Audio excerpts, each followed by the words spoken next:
Good day, viewers and listeners, and welcome to another episode of the Progress Report. In this episode, we will be speaking to Ambassador René van Ness.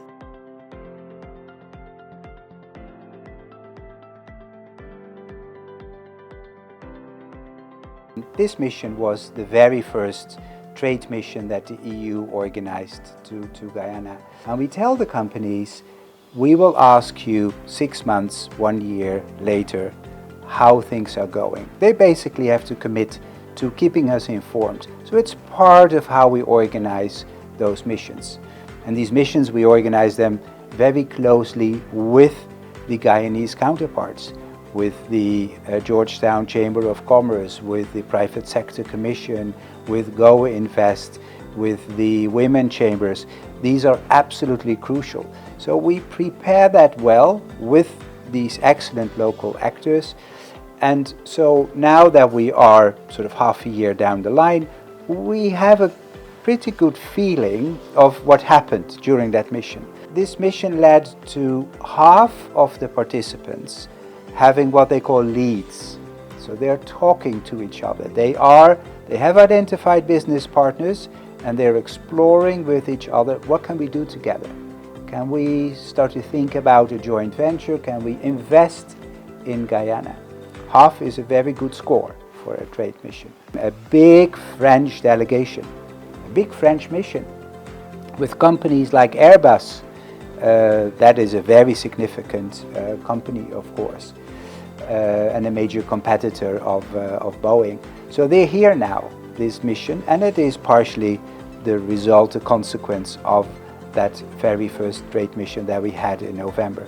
So I think that mission was a success, thanks to the local partners that we had and thanks to the very generous reception that we could enjoy from the government, from the president himself, that opened the trade mission and was there during quite a considerable amount of time.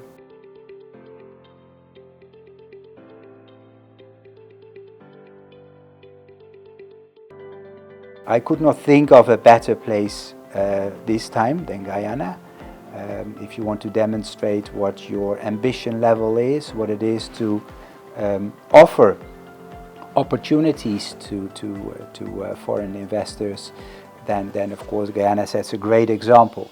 A great example for the energy that you see in the Caribbean. Every single product made in the Caribbean can be exported to the EU duty-free, quota-free. You can export anything that you make duty-free, quota-free to the European Union.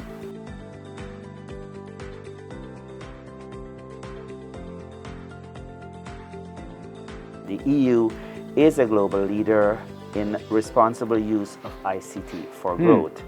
And Guyana is eager to capitalize on this opportunity. How can this relationship help us get to where we want to? The world is digital, right? And so either you participate in the digital transition or you perish. So I'm afraid that's how it is.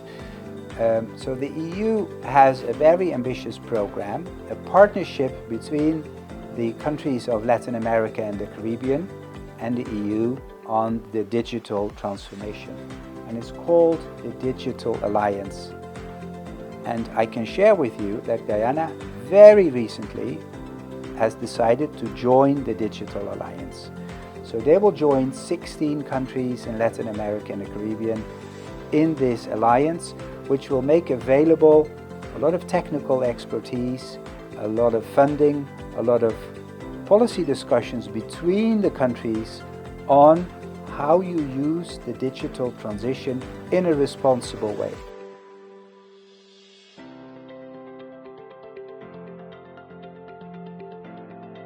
The EU will help with the hard connections.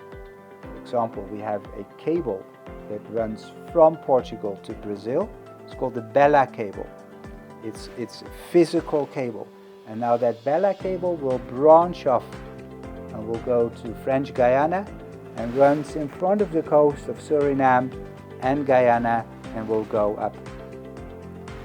It's it's a great opportunity for Guyana to link into that Bella cable and to have that connection that will facilitate the exchange of very data-intensive practices like research, like universities. And so if you want to promote your research and development in your scientific potential, that is a fantastic connection. So it's the hard, physical connections, but with a lot of attention to how do we make sure that the digital transformation works for the people.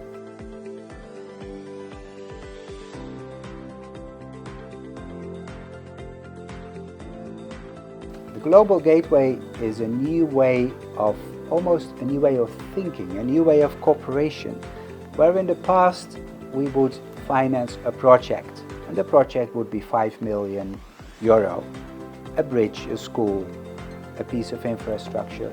That would be the end of that project. We would have created that project.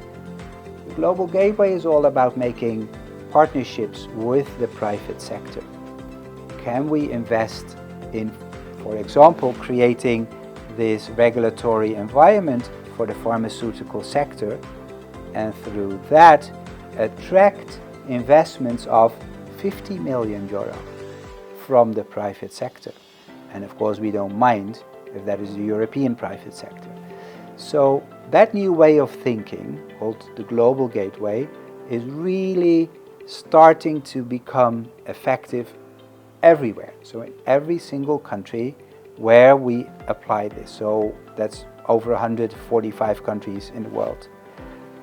And so that notion of working with the private sector is highly appreciated by your president, by this government.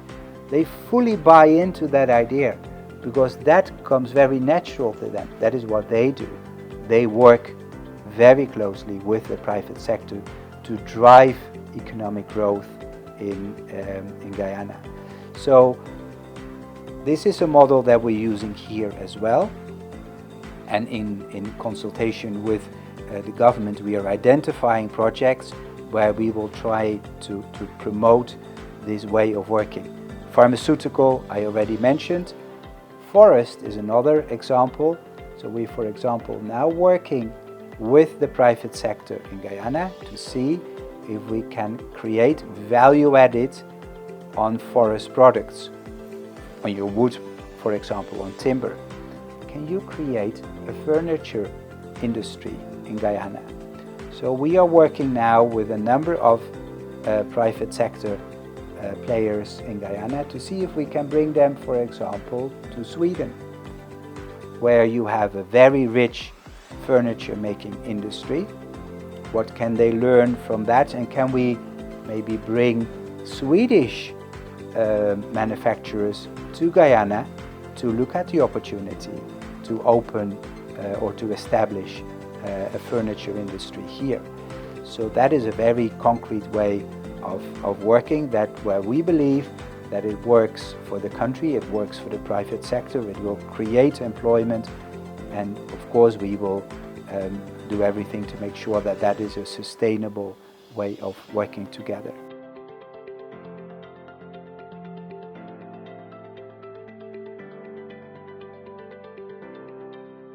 The EU is in Guyana for more than 50 years, and we will not go anywhere, right? We're a long-term partner. We've been here through thick and thin, and we are here to stay. For as long as we are welcome to stay, of course.